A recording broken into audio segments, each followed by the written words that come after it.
June 25th, 2009. The world learns the shocking news: Michael Jackson has died. The king of pop, the most famous artist of the 20th century, is no longer with us. He collapsed at his estate in Los Angeles. An ambulance arrived, but it was too late. At the hospital, he was officially pronounced dead. The cause: cardiac arrest caused by an overdose of the drug propofol. He was administered by his personal doctor, Conrad Murray, who was later convicted but received a surprisingly lenient sentence of only 2 years in prison.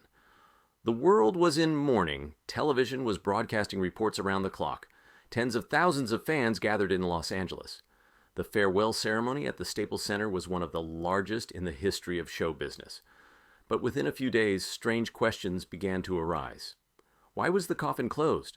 No one saw the body, not the media, not the fans, not even some relatives. Why was the ambulance driving slowly? See, witnesses said that the car was not moving as usual. It was rolling calmly. Why was there no surveillance footage at the scene? No video from the moment the doctor arrived. No evidence of what happened in Michael's house that night. And then a legend began to be born that millions still believe in. What if Michael Jackson faked his death? The legend of Jackson's staged death sounds unbelievable, but millions of fans believe he had more than enough reasons to simply disappear. Psychological breakdown. The last years of Michael's life were a continuous decline. He was tried on charges of pedophilia.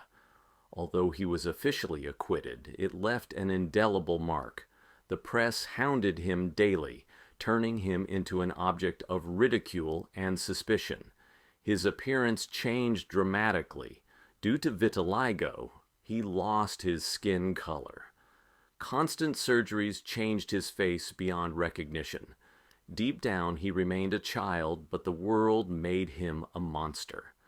Isolated and depressed, he told his loved ones, "I can no longer live in this body, in this world, in this skin of Jackson's." Debts and show business. At the time of his death, Jackson had debts of over $500 million. Despite his popularity, his financial situation was catastrophic. His property, song rights, everything was mortgaged or seized. He was literally forced to go on the This Is It tour, a huge concert project that was supposed to save his finances. But during rehearsals, it was clear that Michael was exhausted, both physically and mentally. And then, according to legend, he made a decision. I don't want to be Michael Jackson anymore. Staging his death was not an escape, but a salvation. It was a way to escape his debts, the pressure, the fame, everything that was slowly killing him every day. Escape option. According to the theory, everything was planned. Death in his own home. The doctor was guilty, the perfect scapegoat. The coffin closed. Cameras gone. The organization silent. After that, he disappears. And the first testimonies appear that do not fit into the official story. We will look at all of this in part 3. As soon as the initial shock over the news of Michael Jackson's death subsided, strange signals began to appear, and every year there were more and more of them. Eyewitnesses. I saw him after his death. 2010, Argentina. A man wearing a mask, hat, and glasses enters a hotel, behaving extremely cautiously.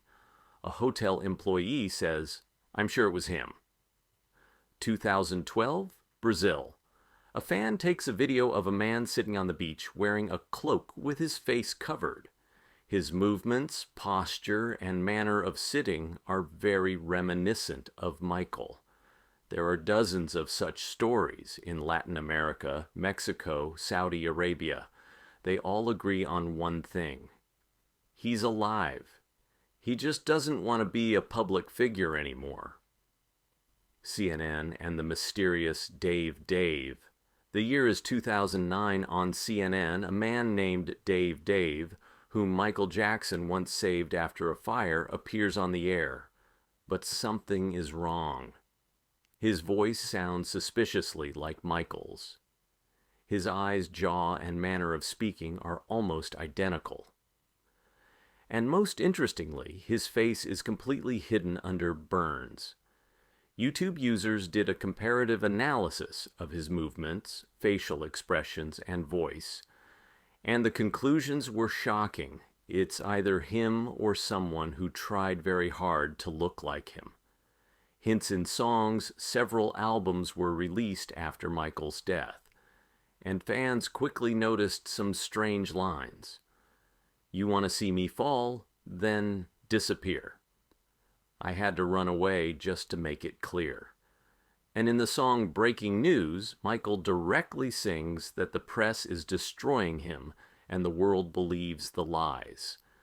These lines have become sacred to conspiracy theorists.